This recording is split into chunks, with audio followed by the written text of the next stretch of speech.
Hello students, good morning to all of you. काफ़ी दिनों के बाद मैं क्लास लेने जा रहा हूँ आप सभी की, class 10 students specially.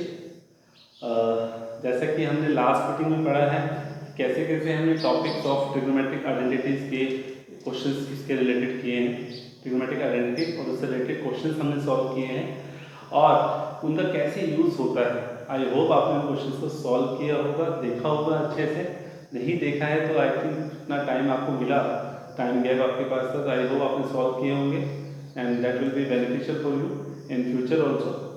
So right now we are talking about the some applications of trigonometry. मतलब मैं आज आपको एप्लीकेशंस ऑफ ट्रिग्नोमेट्री बताने जा रहा हूँ। बच्चों, ट्रिग्नोमेट्री के एप्लीकेशंस का मतलब है कि वो कहाँ कहाँ यूज़ होती हैं।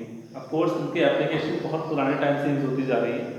मतलब आपको सोच के बताइए, किसने पता किया होगा कि एवरेस्ट की इतनी हाइट है, सबसे ऊंची जो हाइट है एवरेस्ट की है, माउंट एवरेस्ट को बोला जाता है ना। किस तरीके से आप किसी भी बिल्डिंग की हाइट को मेजर कर सकते हैं, यहाँ पर आप खड़े हो कैसे आप पता लगा सकते हो। तो आई मीन टू से यहाँ कहीं ना कहीं, ठीक है, कैसे आप ये पता लगा सकते हो कि भाई कितने डिग्री एंगल से, मतलब मैं ये कहना चाहूँ कि सन और मून है कितने डिग्री एंगल से वो एक दूसरे के आसपास हैं, कितना वो दिखाई दे रहा है। आई मीन टू से just I am talking about the astronomical point also, point of view से। तो मेरा कहने का मतलब सीधा सीधा ये है कैसे किसी भी हाइट का पता लगाना, यानी कि हमारे यहाँ पर जो एप्लीकेशन ट्रिग्नोमेट्री यूज होने वाला है वो ये यूज होने वाला है कैसे आप किसी भी बिल्डिंग की हाइट का पता लगा सकते हो। ठीक है, कोई ऑब्जेक्ट है अगर वो ग्राउंड लेवल पे है, डिफरेंट डिफरेंट पोजिशंस पर है, तो उनकी कैसे हाइट पता लगा सकते हो, कैसे उसके डिस्टेंस पता लगा सकते हो। ये सब चीज़ें हैं जो हम एप्लीकेशन ऑफ ट्रिग्नोमेट्री से करने वाले हैं। ठीक है, और याद रहे आई थिंक आपको ट्रिग्नोमेट्रिक रेशियोज के बारे में पता होगा कि कैसे कैसे हमने 6 ट्रिग्नोमेट्रिक रेशियोज के बारे में पढ़ा है। So students, let me start right now some applications of trigonometry in which I will discuss today कि कैसे कैसे हम उसमें हाइट्स निकालने वाले हैं, कैसे कैसे फाइंड आउट करने वाले हैं। So let's have a look right now what we have. First of all you should know about the application of trigonometry के अंदर एंटर करने के लिए सबसे पहले करना क्या होगा, क्या क्या चीज़ें हमें पता होनी चाहिए। So let's have a look। सबसे पहले मैंने लिखा हुआ देखिए, topic is Heights and distance. Okay, so what is the going on? The first point is that is the horizontal level। Means मेरा सीधा सा पॉइंट है स्टूडेंट, जैसे आप खुद ही देख लो, मैं यहाँ पे खड़ा हूँ, मुझे इस वॉल की हाइट का पता लगा। सीधा सा आपके डेली लाइफ से रिलेटेड पॉइंट है। आप चलते चलते आप किसी चीज़ को हाइट पे देख रहे हो, मान लो पोल पर लाइट लगी हुई है, उसको देखना है, उसको आप देख रहे हो, ठीक है। फिर आप सोच रहे हो कि दिमाग में वो मेरे फुट से कितना एंगल बना रही है, अगर फुट से इतना एंगल बने तो फिर उसकी फुट से डिस्टेंस कितनी होगी, मेरी आइज से उसकी डिस्टेंस कितनी होगी। आई मीन टू से ये सब छोटी छोटी बातें हैं। तो आपका देखने का नजरिया क्या हुआ, आपने देखा कि यार एंगल किस तरीके से मैं देख रहा हूँ। मीन्स किसी चीज को नीचे से ऊपर की तरफ जो डायरेक्शन से देखा जाता है, तो दैट मीन्स जो एंगल वो बनता है that is called angle of elevation, elevate करना। ठीक है ना, एलिवेटेड पता है आपको, लिफ्ट होती है। दूसरा एक होता है एंगल ऑफ डिप्रेशन, किसी चीज को आप देख रहे हो, नीचे की तरफ देख रहे हो तो कितना एंगल बन रहा है, that is angle of depression. अब बनता कैसे है वो आप देख लीजिए, कुछ छोटे छोटे बातें हैं उनको ध्यान रखना है। सबसे पहले आप जहाँ खड़े हो या किसी ऑब्जेक्ट के बारे में बात कर रहे हो तो आपका उसका हॉरिजॉन्टल लेवल पता होना चाहिए। So first of all we have horizontal level and आपने मान लीजिए किसी ऑब्जेक्ट को देखा, तो जहाँ आपने देखा उसको कहा जाता है line of site. Horizontal level और उस लाइन ऑफ साइट के बीच में जो एंगल बनता है, देखिए डायरेक्शन देखिए उसकी, this is the direction anti clockwise direction, so this is called angle of elevation. नीचे से ऊपर की तरफ देखना ना, नीचे से आप ऊपर देख रहे हो तो एंगल ऑफ एलिवेशन बनेगा। ठीक है, second point is this that is horizontal level again here and अगर मैं ऊपर से नीचे की तरफ देख रहा हूं, ऑफ कोर्स तो जहां मैं देख रहा हूं वो जो मैं देख रहा हूं that is the line of site. Okay, but the angle made is in a clockwise direction, that is called angle of depression. Angle of depression means नीचे की तरफ, क्लॉकवाइज एंटी क्लॉकवाइज का पॉइंट्स पर ध्यान रखिएगा। अब सिर्फ ये ध्यान रखिएगा कि आप हॉरिजॉन्टल लेवल से नीचे की तरफ देख रहे हो तो जो एंगल जो बन रहा है that is called angle of depression. दूसरा पॉइंट आता है, अभी भी मैंने बात की थी कि मैं फुट से देखूं या आई साइड से देखूं, दोनों में फर्क होता है स्टूडेंट। यानी कि जब मैं फुट से देखूंगा, मान लीजिए पोल पे लाइट लगी हुई है तो उससे फुट से डिस्टेंस पूछूंगा वो अलग होगी, मेरी आई से उसकी डिस्टेंस अलग होगी, यानी कि फुट से मेरा एंगल ऑफ मेजरमेंट अलग होगा, यानी कि फुट से ऊपर की तरफ देख रहा हूं तो एंगल ऑफ एलिवेशन अलग होगा और मेरी आई से एंगल ऑफ एलिवेशन अलग होगा। बनता कैसे है, let's have a look. First of all look at this. First of all, you have a ground level, okay, and second one, this is your eyes, and for example, a man said eyes, and यहाँ eyes से सबसे पहले आपको ध्यान रखना है, किसी भी ऑब्जेक्ट को देखने के लिए आपने ऑब्जेक्ट देखा, that is called line of sight, आपने देख लिया, that line is called line of sight, but जो एंगल की जो बात आ रही है, that should be a horizontal level, you have to draw yourself, मतलब ग्राउंड लेवल के पैरेलल सबसे पहले आप हॉरिजॉन्टल लेवल शो कीजिएगा, and then you take an angle, that angle is called angle of elevation, and the same way अगर आप नीचे की तरफ देख रहे हो, and this is the line of sight, first of all you have to show the horizontal level and make an angle. Remember that the angle will be made between the horizontal level and the line of sight, and that is called angle of depression.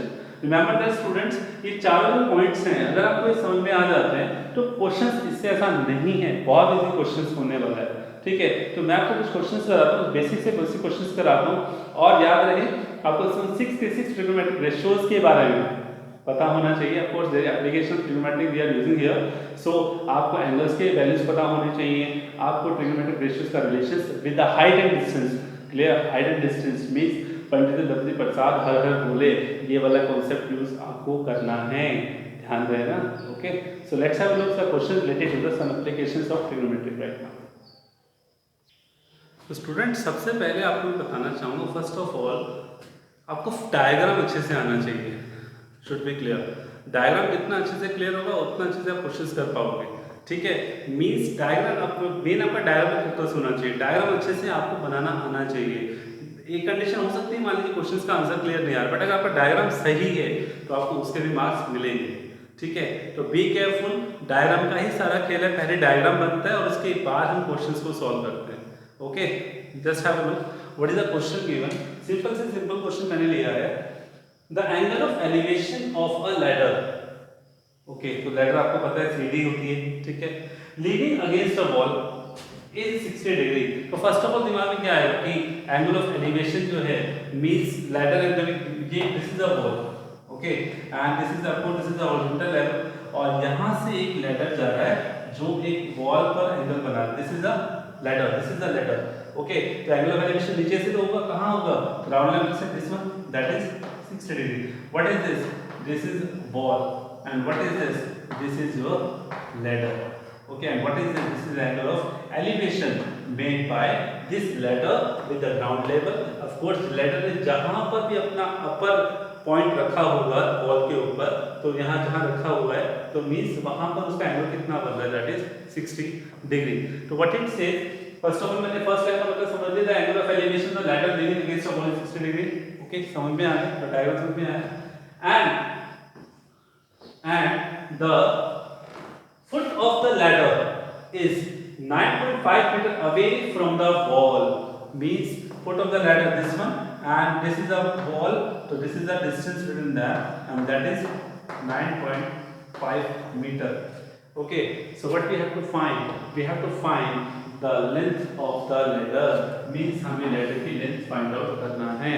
तो कैसे आएगा students, basic सा point है, be careful.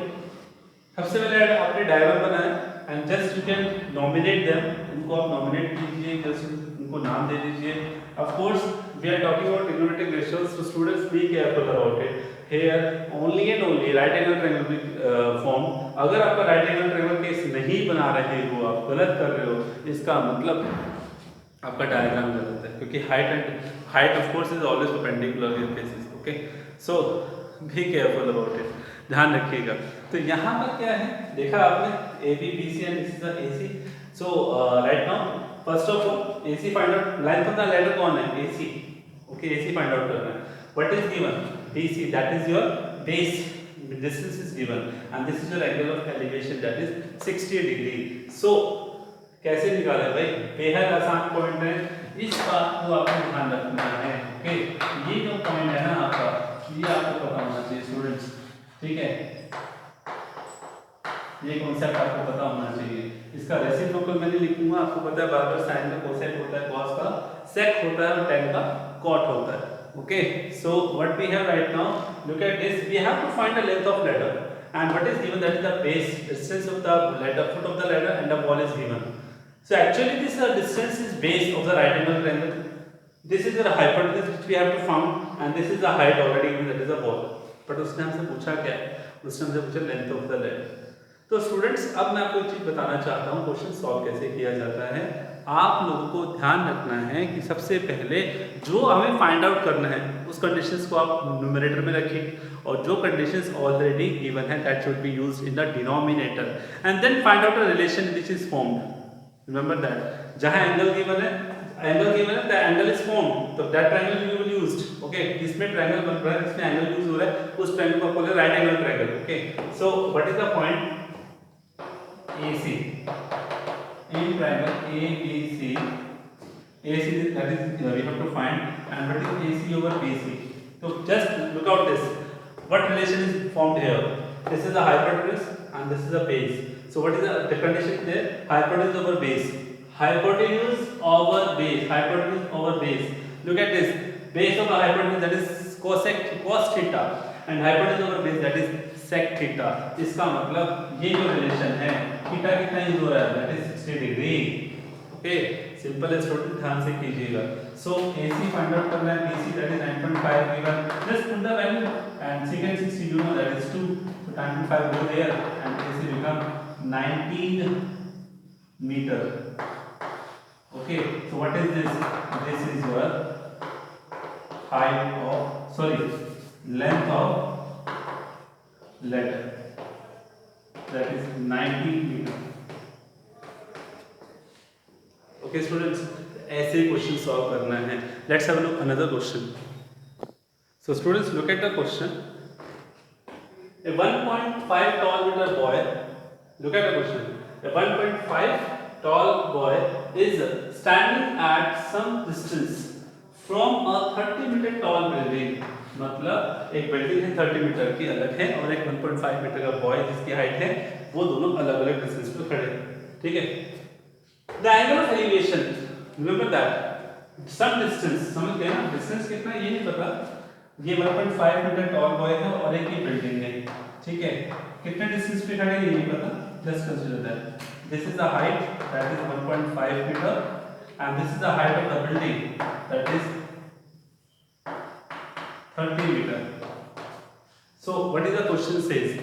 Question says the angle of elevation from his eyes. So of course you know the eyes is here, for example of that boy. तो इसका मतलब angle of elevation बन रहा है उसकी eyes से, ठीक है, to the top of the building. Top of the building यानी कि ये angle of elevation कब बनेगा, इसकी बिल्डिंग का टॉप ही हो गया। This is the line of sight. Okay, so what it says, line of site तो है, बट आपको सबसे पहले क्या करना है, हॉरिजॉन्टल लेवल बनाना है। ओके, मैंने अभी क्या एंगल बना कुछ नहीं पढ़ा, सीधा पॉइंट पर आ गया मैं कि एंगल ऑफ एलिवेशन बन रहा है भाई कहां से, from his eyes to the top of the building. Okay, first of all the man is the boy is here, I said makes an line of sight, that is the angle of elevation. First of all we have to make an horizontal level, okay, and this is your angle of elevation. But what is this, that increases from 30 degree to 60 degree as he walks towards the building। मतलब वो अभी खड़ा नहीं है, stable नहीं है, वो क्या कर रहा है कि वो यहाँ पर था जब एंगल 30 डिग्री था, जैसे जैसे वो बिल्डिंग की तरफ जा रहा है, ओके, बिल्डिंग की तरफ तो इसी तरफ जाएगा ना, जैसे जैसे वो जा रहा है तो जो एंगल 30 डिग्री बन रहा था वो फिर से उस एंगल के साथ क्या बन रहा है, दैट इज 60 डिग्री। तो स्टूडेंट समझ लो आप मेरी बात को, यहाँ समझने की कोशिश करें कि इज नॉट स्टेबल हियर। तो उसने क्या किया, उसने यहाँ पर प्रॉपर्ली क्या किया, that is your first angle and that is your second angle, he is moving, okay, so that's make an angle 30 and 60 and the man is still 1.5 metre height, of course that will not change. तो पूछ क्या रहा है वो पूछ रहा है find the distance he walk towards the building, मतलब जब एंगल 30 से 60 हुआ तब कितनी डिस्टेंस उसने ट्रेवल किया। ठीक है, find the walk towards the building. ठीक है, यानी कि आपको ये डिस्टेंस फाइंड आउट करना है। चलो तो यहाँ से था, आपको ये डिस्टेंस आपको फाइंड आउट करना है कि ये कितना होगा, समझ रहे हो, हमें ये डिस्टेंस फाइंड आउट करना है। सो स्टूडेंट्स, आप क्वेश्चन को ध्यान से देखना है प्लीज। सो स्टूडेंट्स, इस क्वेश्चन को सॉल्व कैसे करना है ध्यान से देखिएगा। सबसे पहले इस फिगर में आपने देखा फाइंड आउट क्या करना है, we have to find this distance mn। Of course याद रहे स्टूडेंट, जब भी आप क्वेश्चन को सॉल्व करोगे बी केयरफुल अबाउट इट, आपको वो ट्रायंगल फाइंड आउट करना है जहां जहां वो एंगल बना है, with a height. Remember that. So here we have two triangles. First one ABN, that is a 60-degree angle is there, and second one ABN. Clear that a 30-degree angle is made with this height. Don't with this. So remember that we have to take those triangles which are making an angle with the heights. Okay, तो remember that आपको यही use करना है, ऐसे ही question को solve कर पाएंगे. तो अब एक बार बताइए, mn फाइंड आउट करना है, और mn कैसे फाइंड आउट किया जा सकता है? Just think about it. Simple as the students. First of all, अगर हमें mb पता चल रहा है और हमें nb पता चल रहा है, then nb minus nb become mn. So how can you find out? Just look at the question right now. First of all, we are taking a triangle ABN. Okay, so what is given? AB, that is 28.5. Just maintain the diagram also. जितना आप diagram को अच्छे से explain कर पाओगे ना, उतना अच्छे से क्वेश्चन सॉल्व हो सकता है. जितना डिटेल आप उसमें बता सकते हैं. हाँ, बस ये ध्यान रखिएगा, आराम से करना है, भागना नहीं है. ठीक है. 1.5, this is all for 1.5. Total कितना था? 30. अगर ये 1.5 है तो बाकी कितना बचा? That is 28.5. So I have written here 28.5. This is 1.5. Okay, students. So next one is, just look at the question, that is ABN. What is have? AB is have. Of course इसका कोई use नहीं है, तो आपको ध्यान रखना है जो हाइट गिवन है उसका यूज करना है, जो फाइंड आउट करना है उसका यूज करना है. That is AB over BN. AB over BN. तो this is perpendicular, this is base. तो perpendicular to base shows T. T stand for tangent theta, and that theta is 60 degree. Okay, so this one is AB over BN, that is over tan 60 degree. So यहाँ पर करना क्या है? AB कितना है? 28.5. BN मालूम नहीं, tan 60 मालूम है, वैल्यूज पता होनी चाहिए. √3. Just use this. √3 को नीचे ले आया, BN को ऊपर ले गए, फिर √3 आया. √3 डिनोमिनेटर में रूट नहीं होना चाहिए, तो क्या करते हैं? रेशनलाइजेशन करते हैं. √3 से मल्टीप्लाई, √3 से divide. √3 to √3 become 3. Okay, and this will be multiplied by 28.5 become 28.5 √3 over 3. इससे कैंसिल हो जाएगा. So but we have 9.5 √3 equal to BN. तो चलो भैया, BN तो आ गए. Just same rule we have to follow for the next triangle, that is ABN. Okay, and the same thing is here. That's it. AB over BN. Okay, AB over BM. So what is given? AB over BM. Angle कितना था भाई? tan 30 degree. Process तो वही बना रहा है ना यार. Perpendicular upon base, that is 30 degree. So that is tangent 30, that is 1 by √3. Okay, and AB 28.5, BN this one. तो क्रॉस मल्टीप्लाई किया दोनों को, तो BN की वैल्यू कितना आ गया? 28.5 √3. So BN is 28.5 √3. BN we have already found out 9.5 √3. We have to find MN, and that MN is the distance traveled by the boy towards the building. Okay, and that we can find easily. Required solution MN. Okay, that is 28.5 √3 minus 9.5 √3 become 90 √3. So students, I hope आपके questions अच्छे से solve करने वाले हो. In the next meeting, we will discuss some more questions, some more typical questions related to the applications of trigonometry.